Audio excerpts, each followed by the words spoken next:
A cross-country trip turns deadly. A disappearance in the desert. A death ruled a homicide. A fugitive fiancé on the run. Tonight, Gabby Petito's family and America wants answers. I'm Susan Hendricks. A special HLN investigation starts right now. All the chocolate melted. I know. It's a river of chocolate. 2 people went on a trip, 1 person returned. My gut tells me that something bad happened. We drove by and the gentleman was slapping the girl. He was slapping her?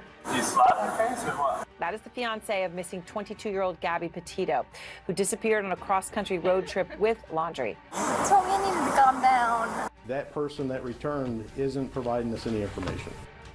We came across a white van that had Florida plates. Human remains were discovered, consistent with the description of Gabby Petito. The FBI searching the Florida home Laundrie shares with his parents for hours. They don't know where Gabby Petito's fiancé now is. We're searching for Brian Laundrie. What you can't explain is where the guy is, why did he run.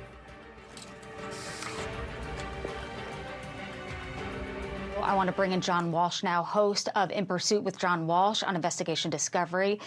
John, good to see you. The public really has come together with their tips, with the footage, and are contributing a great deal to police in this investigation.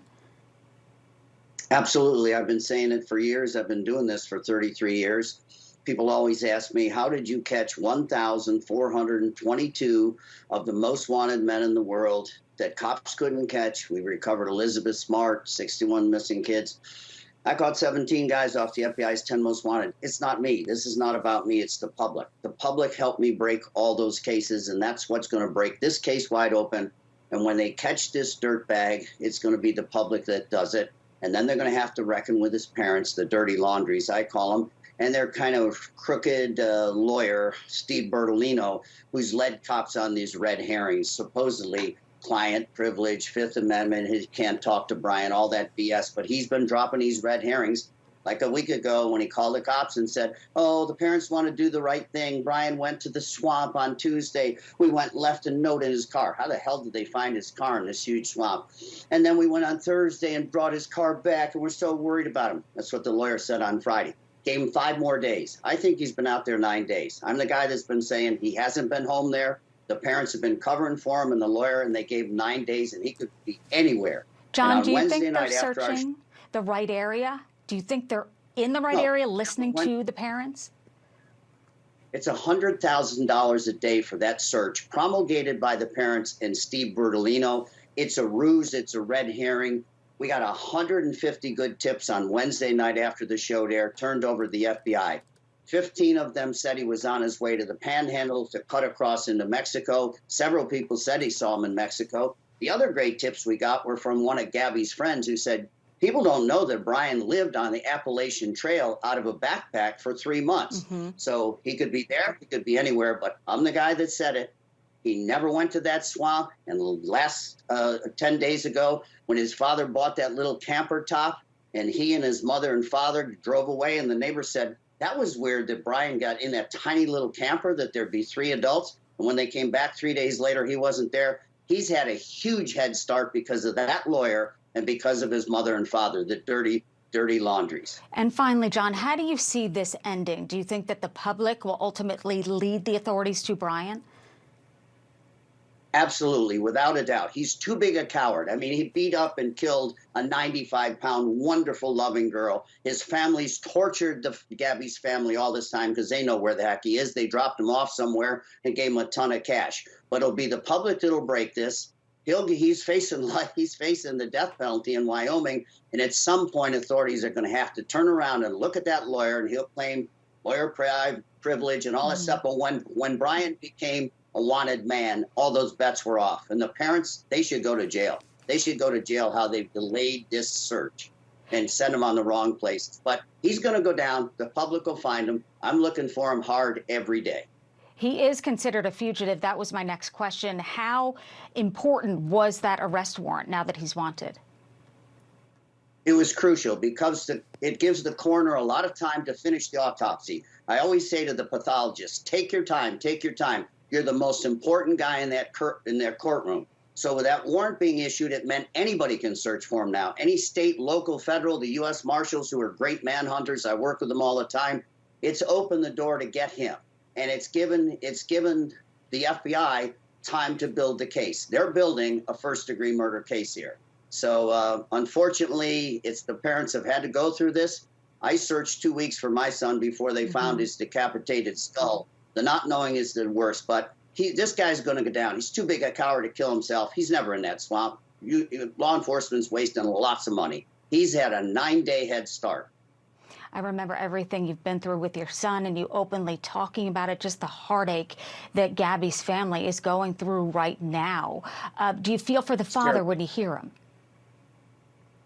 You know, that family has now joined the terrible club I belong to, parents of a murdered child. And I look at the torture and anguish of these parents.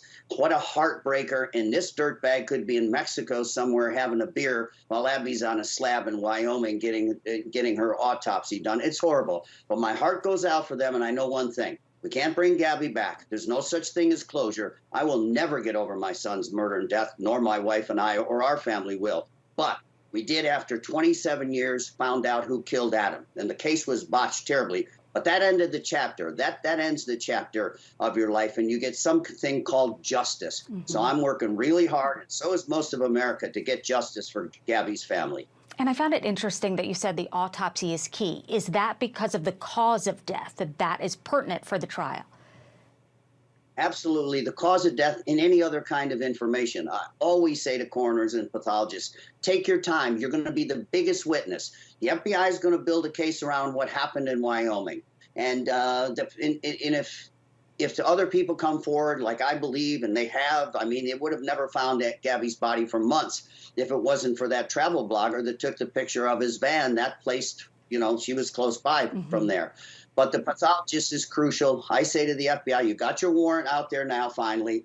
Everybody in the world's looking for him. The downside is I'm hoping this won't become another Natalie Holloway, JonBenet Ramsey, where it all died out of the press and nobody got arrested for it. So I hope they get him soon, bring him to trial. He's a real creep.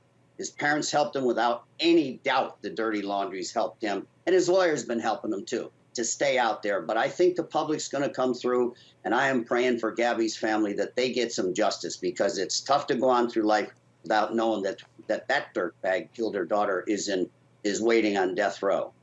John Walsh, thank you so much. It was a pleasure speaking with you as always. Thank you. In Pursuit with John Walsh airs on Investigation Discovery on Wednesdays, 10/9 Central, and streaming on Discovery Plus. Now to breaking new details out of Florida. Dog, the bounty hunter, just visited the Laundrie home in Northport. You can see him here knocking on the door. No one answers. The reality TV star says his heart goes out to Gabby's family, and his goal is justice for the family. He is joining the hunt for Brian Laundrie. And just moments ago, a vigil was held in North Point, Florida for Gabby. People gathering at City Hall for a butterfly release and a candle lighting there. A public memorial will be held for Gabby tomorrow from noon to 5 p.m. in Holbrook, New York. The family is asking for donations to be made to the Future Gabby Petito Foundation in lieu of flowers.